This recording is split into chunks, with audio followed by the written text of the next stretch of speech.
Once upon a time, in a quiet little village surrounded by golden fields and dusty roads, lived a young boy named Samir. Samir was cheerful, kind, and full of big dreams. Every morning, he walked to school along a long, uneven path. But unlike the other children, Samir wore a pair of very old shoes. The shoes were faded and scratched. Their brown color had turned pale from years of sunlight. The soles were worn so thin that small stones sometimes poked his feet.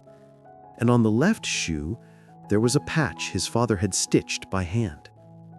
Many of the children in the village wore newer shoes, bright, shiny, and strong. Whenever Samir walked with them, they often laughed and whispered. "Look at those shoes," one child giggled. "They should be in the trash," another one said. "How can he even walk in them?" some teased loudly. Samir didn't respond. He simply lowered his eyes and kept walking, though deep inside, each word stung like a thorn. Day after day, he tried to ignore the teasing, but slowly, a sadness began to grow in his heart. Each time he looked at his shoes, he felt embarrassment. He wished he had new ones, shiny, comfortable, and clean. One evening, as Samir removed his shoes at the door, he sighed softly. His father, who was sitting nearby repairing a basket, heard him. "What's troubling you, my son?" he asked gently. Samir hesitated. His father worked very hard in the fields. He didn't want to burden him, but the sadness in his heart finally spilled out. "Baba, my shoes," he said quietly. "They're too old. Everyone laughs at me. I feel ashamed. I know we can't afford new ones, but I just feel so embarrassed." His father looked at him thoughtfully, then smiled gently. "Samir," he whispered, "put on your shoes tomorrow morning. I want to show you something." The boy nodded, not knowing what his father meant. The next morning, Samir wore the same old shoes and stepped outside where his father waited. "Come," his father said, leading him toward the fields. They walked slowly along the dusty road, the early sunlight warming their backs. After a while, his father stopped near an old mango tree and pointed to the ground. "Look at these footprints," he said. Samir bent down. He saw a long line of footprints, deep, wide, and familiar. "These," his father continued softly, "are my footprints from many years ago." Samir looked at him in surprise. "These are yours?" he asked gently. His father nodded. "I know they look old and tired now, but these shoes carried me through the hardest days of my childhood.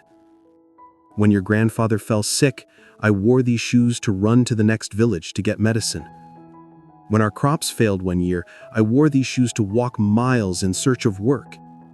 When I needed books to continue school, I walked in these very shoes to the town market and earned money by carrying sacks for people." He paused and placed a hand on his son's shoulder. "These shoes carried my dreams," he whispered, "and now they are carrying yours." Samir looked down at the old shoes again, this time with different eyes. They no longer looked weak. They looked strong, brave, full of stories. "But Baba," Samir said softly, "they're so worn out."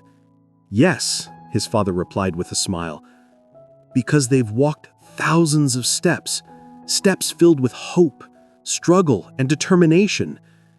They aren't just shoes. They are proof of every dream I once chased. And now, they help you chase yours." Samir felt something warm in his heart, something that pushed away the embarrassment. Just then, his father continued, "Do you know why I gave them to you?" Samir shook his head. "Because I wanted you to remember," his father said, "that no dream is too big even for small feet wearing old shoes. It is not the shoes that make the journey special. It is the courage of the person walking in them.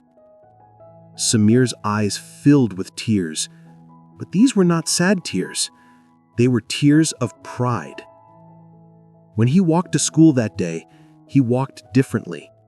His shoes were still old, the patch was still visible, the soles were still thin. But for the first time, Samir didn't hide them. When the other children laughed again, Samir didn't look down. He simply smiled, knowing something they didn't. These shoes carried more dreams than they could ever imagine. And from that day onward, Samir walked proudly, step by step, toward the future he dreamed of.